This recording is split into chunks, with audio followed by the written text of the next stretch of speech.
Boa tarde. Inicialmente gostaria de pedir desculpas por não proferir essa conferência em espanhol. Depois, gostaria de me desculpar por não estar presente aí na UNAM, no México. É que, como todos nós sabemos, construímos nossa história, mas o fazemos sob condições dadas, e as atuais circunstâncias não me permitiram estar presente com vocês. De outra banda, gostaria de agradecer imensamente o convite do professor Oscar Correias, que muito me honrou, o convite de participar desta Conferência Latino-Americana de Crítica Jurídica, especialmente por se tratar de um evento comemorativo dos 30 anos de crítica jurídica na América Latina. Muito obrigado, professor Oscar Correias. Gostaria de agradecer a toda a sua equipe, na pessoa da Amandinha. Muito obrigado, Amandinha. E é com muito entusiasmo que eu passo, então, a falar sobre o tema que me foi proposto. O tema que é Marxismo e Crítica Jurídica no Brasil, Balanço e Perspectivas. Então eu pretendo, mais ou menos, situar em que pé, em que situação, em que circunstância está o marxismo e a crítica jurídica no Brasil, para depois falar de algumas perspectivas de trabalho que estamos traçando, inclusive no limiar do acontecimento desta conferência que ocorre agora na UNAM, aí no México. Antes de começar o debate sobre as perspectivas e sobre o balanço da crítica jurídica e o marxismo no Brasil, que as expressões marxismo e crítica jurídica não são sinônimas, não se tratam da mesma coisa. Nesse sentido, vale lembrar que a crítica jurídica é algo mais amplo, é algo maior do que o marxismo. E mesmo quando falamos em marxismo, não podemos reduzir a expressão ao singular e dizer a expressão marxismo.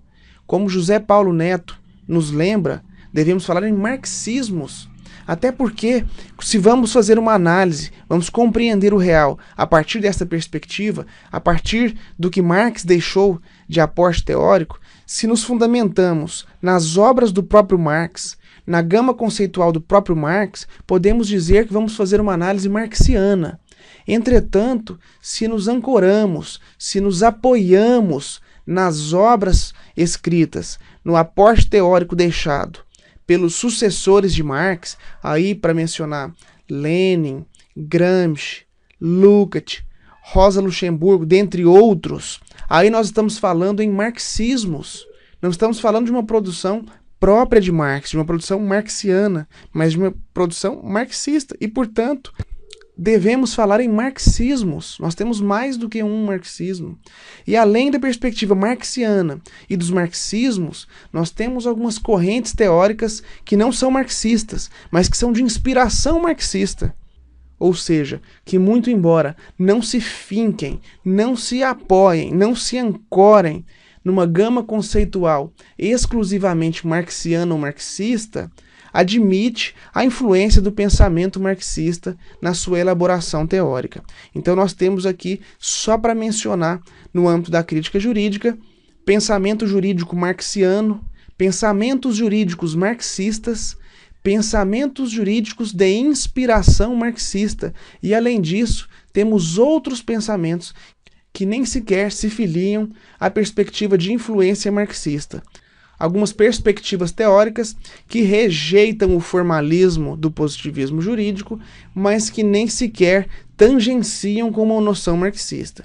Então precisamos verificar que no interior da crítica jurídica nós temos pensadores marxianos, pensadores marxistas, pensadores de influência marxista e pensadores que criticam o positivismo jurídico, mas que sequer tangenciam, sequer se aproximam com as ideias marxianas ou marxistas.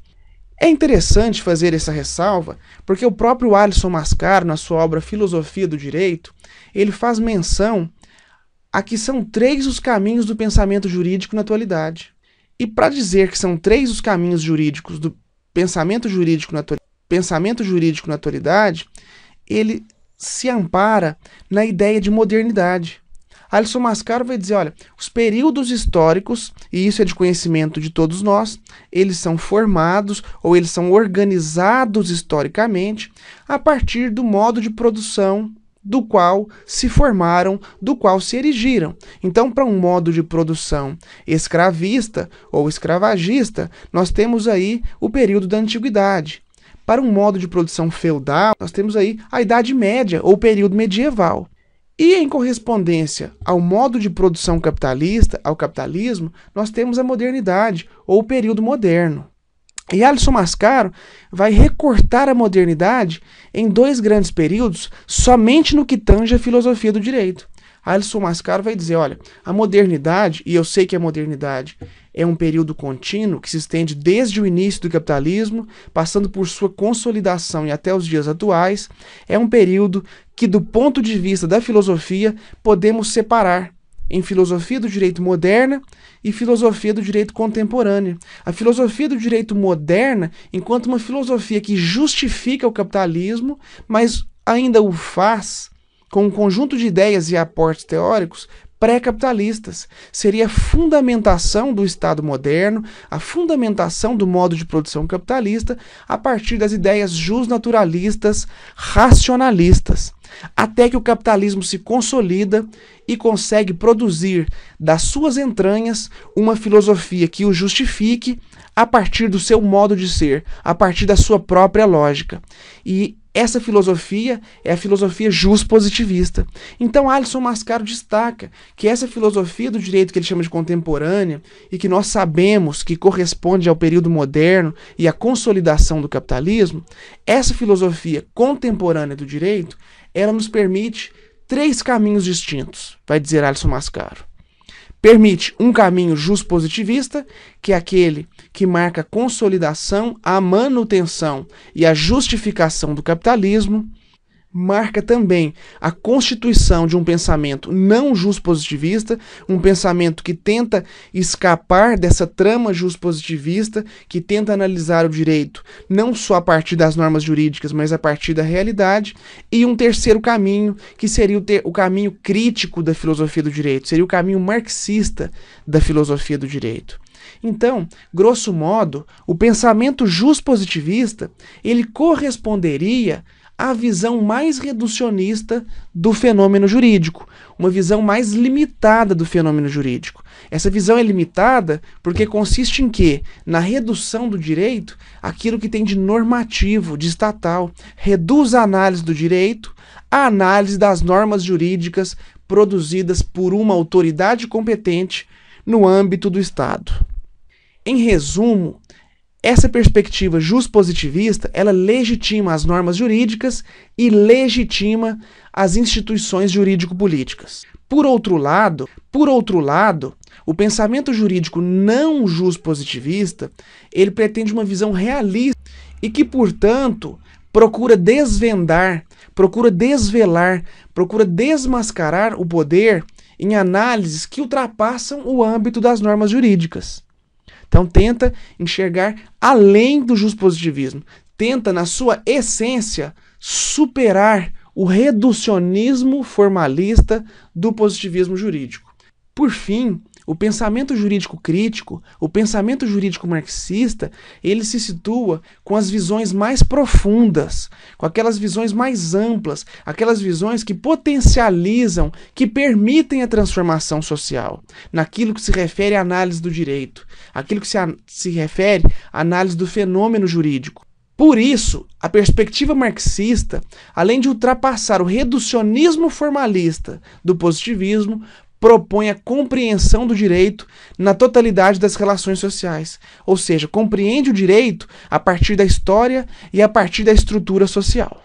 E é justamente por isso que o pensamento jurídico crítico, o pensamento jurídico marxista, permite a construção de conhecimento novo, isso é, de um conhecimento que seja fidedigno e que seja relevante, não só do ponto de vista teórico, como também do ponto de vista social. Isso porque o objeto de estudo, a partir do marxismo, e a perspectiva de análise eles não constituem meios a partir dos quais hoje estão concentrados os esforços da ciência jurídica. Ou seja, esses esforços que pretendem compreender o direito a partir da realidade contraditória. É por isso que, em verdade, Oscar Correias vai nos dizer que o núcleo central do marxismo é a descrição do funcionamento do capitalismo enquanto sistema social, no qual uma pequena parte da população obtém a maior parte do produto do trabalho, através de uma especial forma de utilização da capacidade humana para produzir valor. Essa descrição do capitalismo não somente não tem sido desmentida, como tem sido confirmada pelos fatos. A melhor prova disso é que os sociólogos e os economistas, apologetas do capitalismo, não intentaram uma descrição alternativa, têm se limitado a ignorar o tema. Assim, a explicação do direito a partir do marxismo nos remonta, no mínimo, dois momentos. O momento de se descobrir, de se analisar o modelo socioeconômico, ou seja, é o momento em que se faz a descrição do modo de produção capitalista, no qual a força de trabalho é convertida em mercadoria e cujo uso privado pelo proprietário dos meios de produção gera valor e gera mais-valia. E, de outro lado, nos compete desvendar um modelo normativo consequente, um modelo normativo que se desdobra desse modelo socioeconômico. Isto é, um momento para descrever um conjunto de condutas de intercâmbio e uso de mercadorias, em especial da mercadoria força de trabalho. Todas essas condutas modalizadas, as quais, ao mesmo tempo, decorrem do modo de produção, como asseguram e garantizam esse modo de produção. Nesse sentido, nos lembra Pachucanes, quando apresentamos a relação jurídica como relação organizada e bem regulada, identificando assim o direito e a ordem jurídica, esquecemos que, em realidade, a ordem não é mais do que uma tendência, e o resultado final, ainda imperfeito, mas nunca o ponto de partida e a condição da relação jurídica. Ou seja, assim, estabelecemos o vínculo entre relação jurídica e norma. Trata-se de perguntar se o direito positivo encontra-se previsto no sentido deôntico das normas descritas no modelo normativo capitalista. Ou seja, trata-se, na verdade, de encontrar normas que são técnicas jurídicas em relação a essas categorias de compra e venda e uso da força de trabalho. Ora, o modo de produção capitalista possui duas características básicas: a propriedade privada dos meios de produção, de um lado, e de outro, a divisão social do trabalho. Essas características constituem um modelo socioeconômico capitalista, na medida em que a economia mercantil pressupõe que o trabalho seja socialmente repartido, isto é, pressupõe que os homens não produzam isoladamente, nem produzam tudo de que necessitam para a sua subsistência. Além disso, a sociedade baseada nos circuitos de transações mercantis, ela necessita de que os meios de produção, isso é, que o conjunto dos objetos de trabalho e dos meios de trabalho não seja coletivo, isto é, que pertença a alguns poucos. Essas características são essenciais, porque só se pode trocar aquilo que lhe pertence. E para trocar, é necessário que um indivíduo precise do objeto do outro, do mesmo modo que o outro precise do seu objeto. Ou seja, se o trabalho social está repartido socialmente e os indivíduos não produzem todos os objetos de que necessitam para satisfazer suas necessidades do estômago e da fantasia, está dado o interesse recíproco entre os objetos produzidos pelos outros. Se eu não produzo tudo de que preciso e eu preciso dos objetos que o outro precisa, do mesmo modo, o outro precisa dos objetos que eu produzo. E se os objetos produzidos por outros não lhes pertencer, em um ambiente de aparente docilidade, o único modo de obtê-los é pela troca. Ressalte-se que a noção de propriedade deriva dos meios pelos quais se produziu o objeto. Assim, o proprietário dos meios de produção é proprietário também dos objetos que foram produzidos com eles, e não será proprietário desses objetos o produtor direto. Nesse sentido, o produtor direto, por não possuir meios de produção, possui como única propriedade a sua força de trabalho, a qual se converte, desde já, em mercadoria, propriedade em sua destinação para a troca. Para que o trabalhador possa ter acesso aos objetos necessários à satisfação de suas necessidades, ele tem que pôr à venda a única mercadoria que possui, ou seja, sua força de trabalho. A conversão da força de trabalho em objeto de troca, isso é, em mercadoria, resulta na universalização da forma mercadoria, uma vez que a força de trabalho é a única mercadoria que possui como valor de uso a propriedade de criar valor, convertendo-se então em denominador comum da totalidade das trocas que compõem o circuito mercantil. Assim, é possível construir um modelo normativo que corresponda às necessidades do intercâmbio de mercadorias, ou seja, um conjunto de modais deonticos correspondentes às condutas necessárias para se realizar a esfera da circulação. Lembrando que a esfera da circulação é determinada pela esfera da produção. Esse modelo normativo, que deriva dessas condutas necessárias para a realização da circulação mercantil, ela apresenta alguns pressupostos e algumas condições para que se complete o circuito de transações mercantis. Os pressupostos, eles consistem em elementos que constituem a expressão jurídica das relações econômicas, isto é, eles correspondem à forma jurídica. Tais elementos estão cristalizados na célula jurídica da sociedade, a relação jurídica, cuja unidade atômica é o sujeito de direito. O sujeito de direito, por sua vez, é o elemento indecomponível, indivisível da teoria jurídica. Corresponde à expressão jurídica do indivíduo proprietário, livre para dispor de suas mercadorias perante outro indivíduo, igual em troca de uma mercadoria equivalente. A relação jurídica, ou seja, a essa relação jurídica, onde as partes são sujeitos de direito, lembrando que esses sujeitos de direito é que realizam a liberdade, a igualdade e a propriedade privada, ou seja, os sujeitos de direito é que trazem a correspondência com os pressupostos para o intercâmbio das mercadorias, na medida em que realizam liberdade, igualdade e propriedade privada.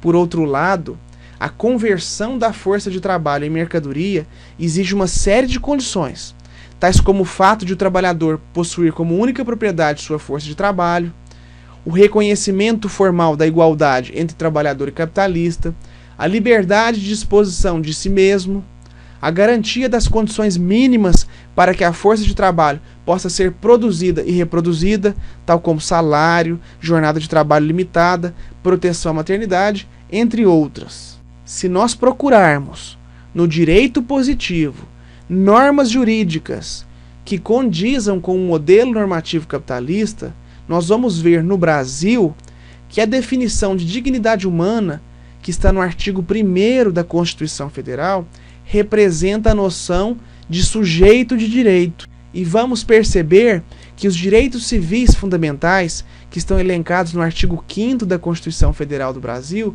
eles correspondem aos ideais de liberdade, igualdade, propriedade privada, os quais são os pressupostos da circulação mercantil. Do mesmo modo, ou da mesma maneira, os direitos sociais fundamentais, que estão no artigo 6º da Constituição Brasileira, eles correspondem às condições de segurança e de paz para a circulação mercantil da força de trabalho. Já os direitos fundamentais do trabalhador, aqueles previstos no artigo 7º da Constituição Brasileira, eles correspondem às condições de compra e venda e de uso da força de trabalho. E, por fim, os direitos políticos do trabalhador, que estão nos artigos 8º a 11 da Constituição do Brasil, eles correspondem à construção de um espaço e dos limites de organização manifestação e luta dentro da ordem capitalista. Assim, na exata medida em que tais pressupostos e condições do intercâmbio de mercadorias, em especial da força de trabalho, aparecem como direitos fundamentais, isto é, aparecem como um rol de direitos humanos inalienáveis, irrevogáveis e irrenunciáveis, ou decorrentes da natureza, ou de Deus ou da razão, eles ocultam o caráter desumanizado e desumanizante da sua forma e do seu conteúdo. Fica assim caracterizado o sentido ideológico do direito e do discurso jurídico, ou seja, o direito aparece como representação na cabeça dos homens, invertida, mistificada dos fenômenos reais. Nesse sentido é que se propõe fazer uma crítica jurídica marxista, uma crítica a essa forma que oculta a realidade dos direitos, que oculta a sua decorrência da circulação mercantil e, em última instância, da produção, e sua atuação como mecanismo auxiliar no ciclo contínuo do capital. Isso é o que eu tive a oportunidade de chamar de determinação ontonegativa da juridicidade, ou seja, que os direitos, dada a sua sobredeterminação da esfera da produção, que eles possuem essencialmente as limitações dadas pelos quadrantes do modo de produção capitalista, qual seja a preservação do homem até certo ponto.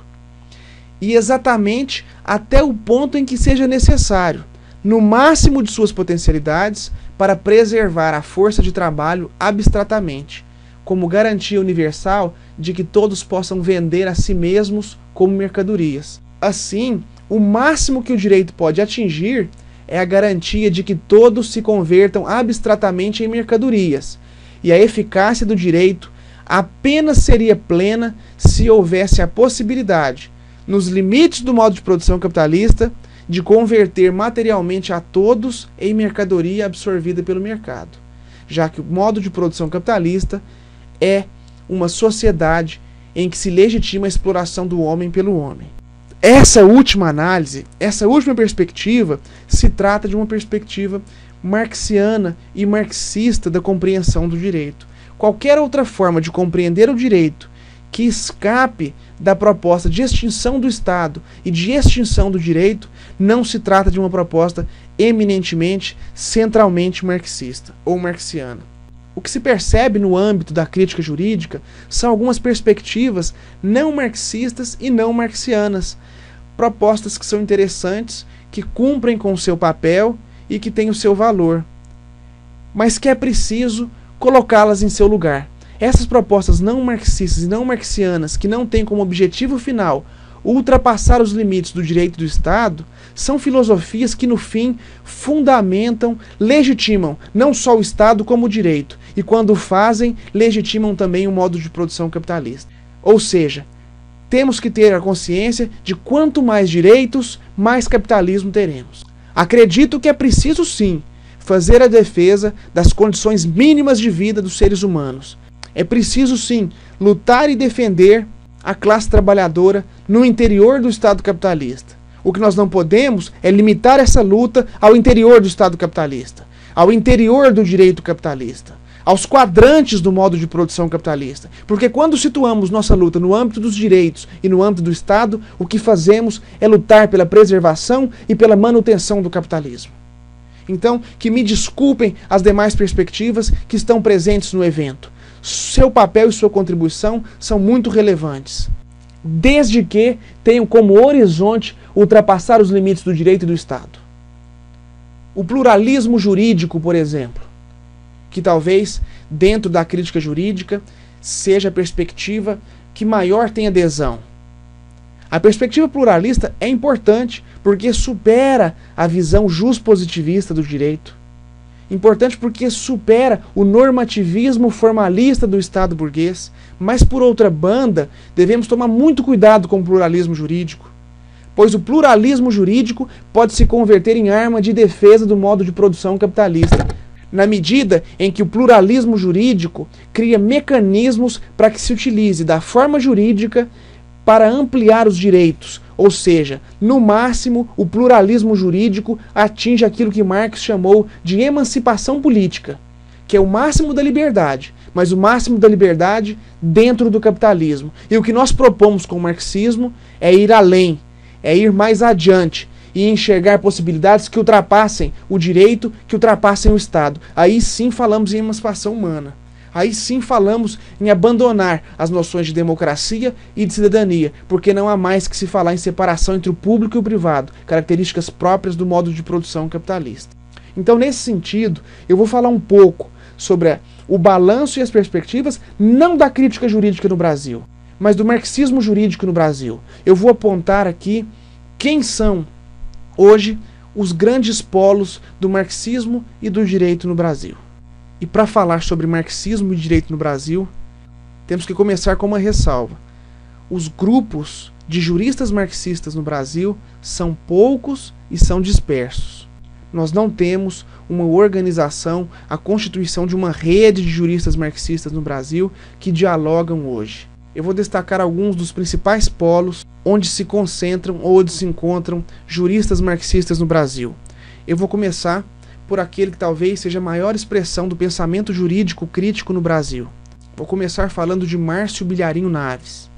Ele que hoje é professor na Unicamp, na Universidade Estadual de Campinas.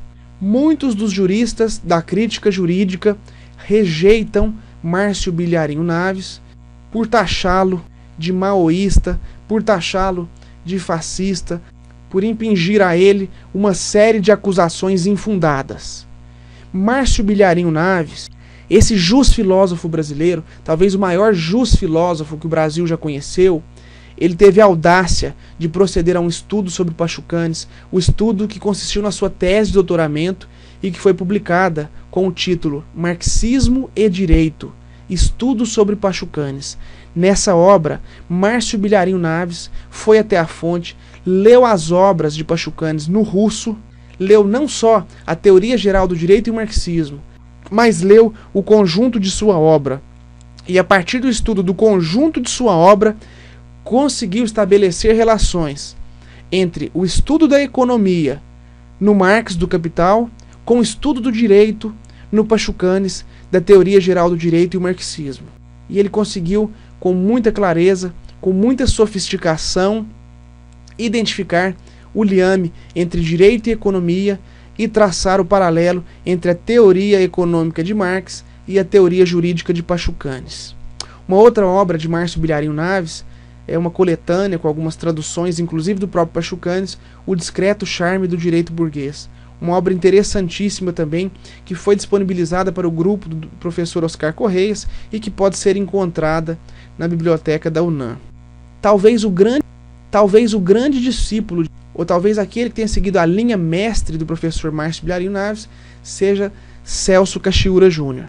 Celso Cachiura Júnior também se dedicou a estudar a crítica jurídica marxiana, se dedicou a estudar o pensamento jurídico de Pachucanes e a desvelar não só a forma jurídica, como também as noções sobre sujeito de direito.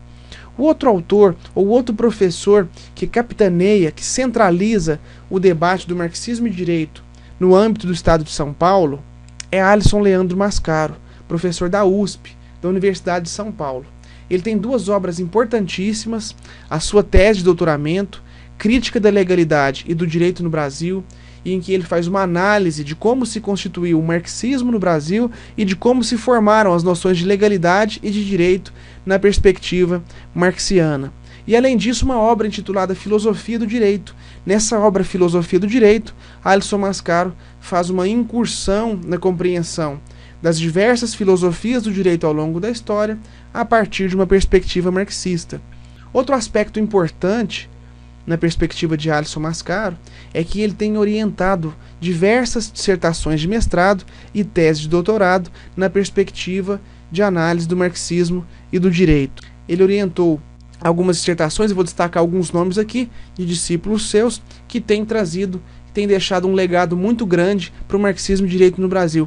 Eu vou citar aqui As Perspectivas para o Direito e a Cidadania, de Camilo Onoda Caldas, e vou destacar aqui também O Direito no Jovem Lukács, de Silvio Luiz Almeida.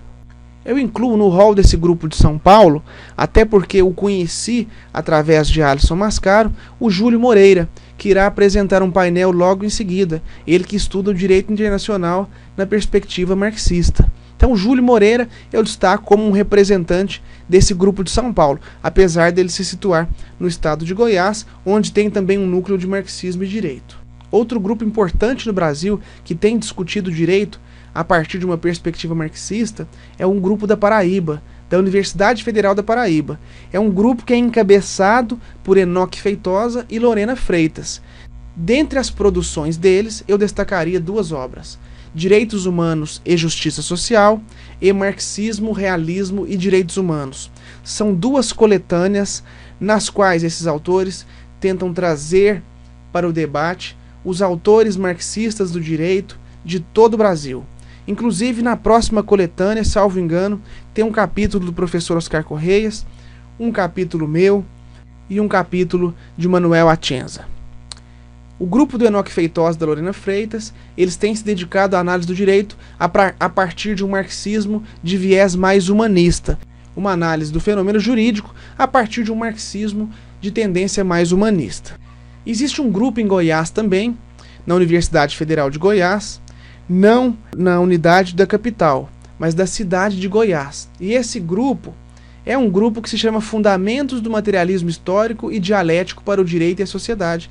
É um grupo que tem como proposta identificar a contribuição da teoria dialética materialista e histórica para o direito e para a sociedade atual, promovendo um estudo das obras fundamentais de Marx e Engels. Então tentam compreender o fenômeno jurídico a partir da análise da sociedade brasileira atual, mas tendo por base as obras fundamentais de Marx e Engels, sinalizando aí uma postura marxiana.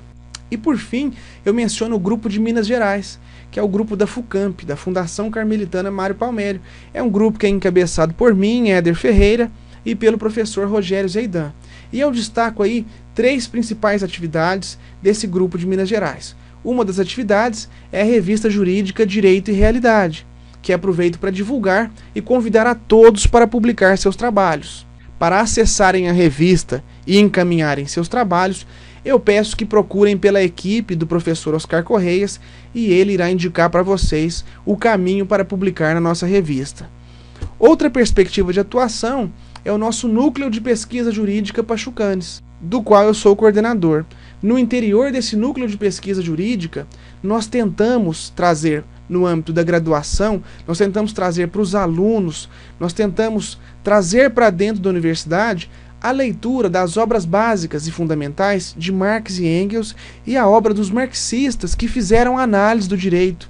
Então, nossa proposta é trazer para a graduação as leituras da obra de Pachucanes, da obra de Gramsci, de Stucker, as obras de Polantzas, as obras de Lenin, as obras de Rosa Luxemburgo, de Antônio Gramsci, ou seja, trazer para o interior do debate jurídico as obras marxistas. E, além disso, tentar produzir um pouco sobre a dogmática jurídica, produzir um pouco sobre os ramos do direito positivo, ou seja, do direito penal, do direito do trabalho, do direito civil, do direito comercial, do direito econômico, ou seja, tentar trazer para o âmbito das disciplinas do direito a crítica jurídica marxista. E por fim, indicamos o convênio celebrado entre a UNAM e a FUCAMP. Esse convênio que inicialmente tem como função principal a formação e a capacitação do corpo docente das instituições latino-americanas. Então a proposta são cursos de crítica jurídica marxista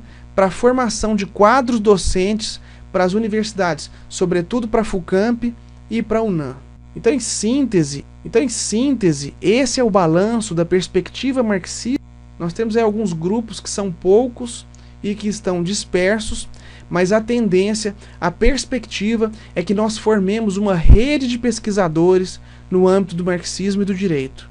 E essa rede de pesquisadores, a formação dessa rede de pesquisadores, ela havia sido iniciada no âmbito do Brasil. Nós da FUCAMP, em contato com o pessoal de São Paulo, com o pessoal da Paraíba e alguns professores de Santa Catarina e Rio Grande do Sul, estávamos tentando a formação dessa rede. Até que no ano passado, em 2012, eu estive no Tribunal Permanente dos Povos, aí no México, no capítulo México, lidando com os direitos humanos dos trabalhadores, e recebi um convite de alguém que na época integrava a equipe do professor Oscar Correias, o Raimundo Espinosa. E Raimundo Espinosa disse que tinha uma ansiedade, tinha uma vontade de reunir, de criar uma rede de pesquisadores do marxismo e direito no mundo.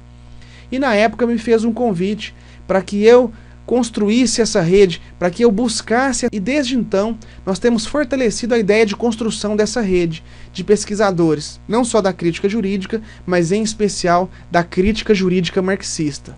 Nesse sentido, um dos trabalhos que tem sido feito, tem sido realizado durante essa conferência de crítica jurídica latino-americana, tem sido a organização ou a tentativa de organização de uma rede de pesquisadores da crítica jurídica na América Latina. Então eu destacaria como perspectivas para a formação dessa rede de pesquisadores do marxismo e do direito, com o papel de difusão das ideias marxistas no direito, eu destacaria o convênio UNAM-FUCAMP, um outro convênio dentro do Brasil entre a FUCAMP e o Instituto Luiz Gama de São Paulo, um outro convênio entre a FUCAMP e a Universidade Nacional de La Plata, na Argentina, e também o grupo de debates que temos estabelecido entre FUCAMP, Universidade Federal da Paraíba, Universidade de São Paulo, FACAMP, Unicamp.